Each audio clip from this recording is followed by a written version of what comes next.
खुश होके जाओगे।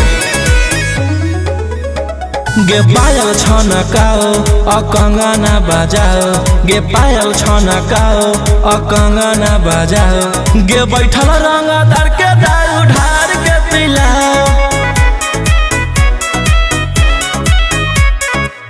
आंसू आयु सारा रोहि के जासू सारा जीवन परेशान हो जितो।